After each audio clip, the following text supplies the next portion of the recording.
Broccoli, ginger and Szechuan pepper beef. It's not normal to add Szechuan pepper in. I just enjoy the flavour. So when I'm cooking for myself, I get inventive.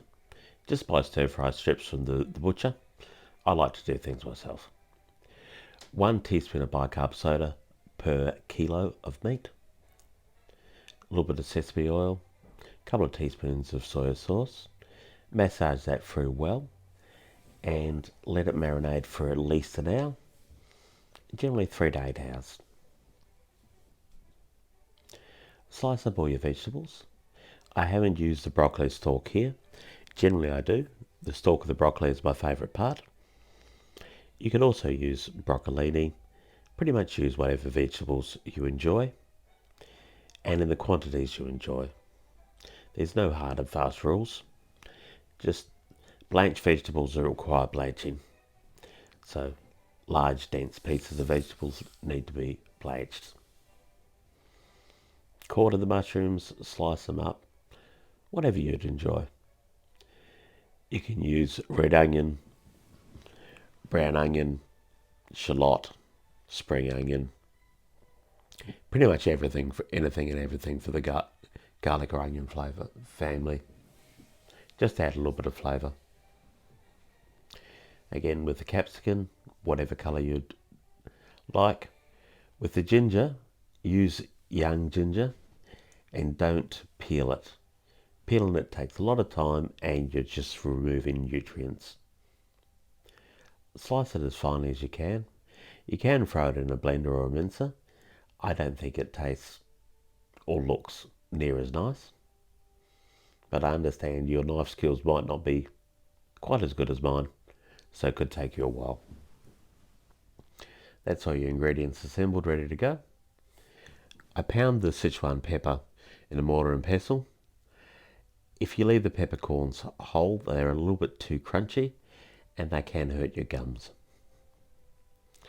I'm just smashing the ginger a little bit as well, just to release more flavour.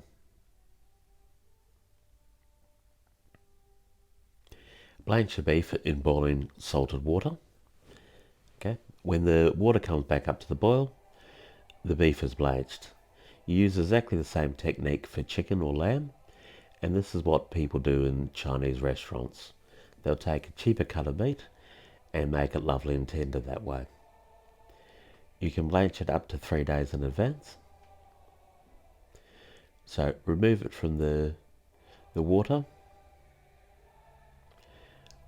Blanch the broccoli. You have a little bit of bicarb soda and a wee bit of salt in the water when you blanch broccoli.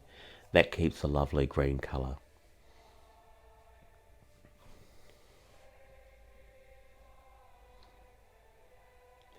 Soak the glass noodles for a little bit. Okay. I have sesame oil and vegetable oil, not all sesame oil in the pan. The sesame oil could be quite overpowering. I'm looking to get some colour in the mushroom, the beef and the shallot, and also to release flavour from the mushroom and the shallot.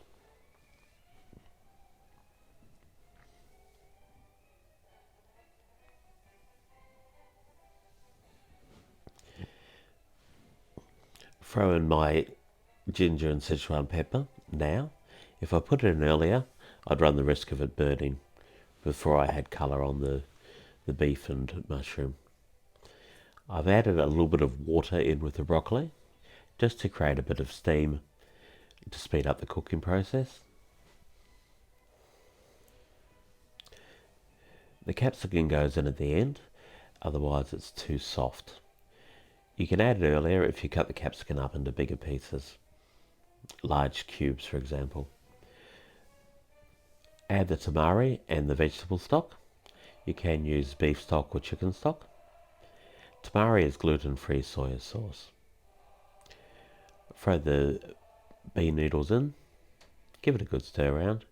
Now, while you're watching, don't forget to subscribe to my channel on YouTube. That helps me enormously. So give that a good stir around and then plate it up. You can use different types of noodles. Flat rice noodles are nice as well.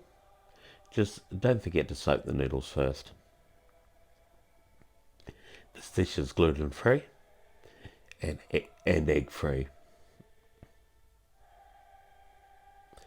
Plate it up, garnish it, and enjoy. There's multiple different options for garnish. I've used coriander here. You can use shallot curls, deep fried shallot, chopped up spring onion, whatever you desire. Now, look how delicious that is.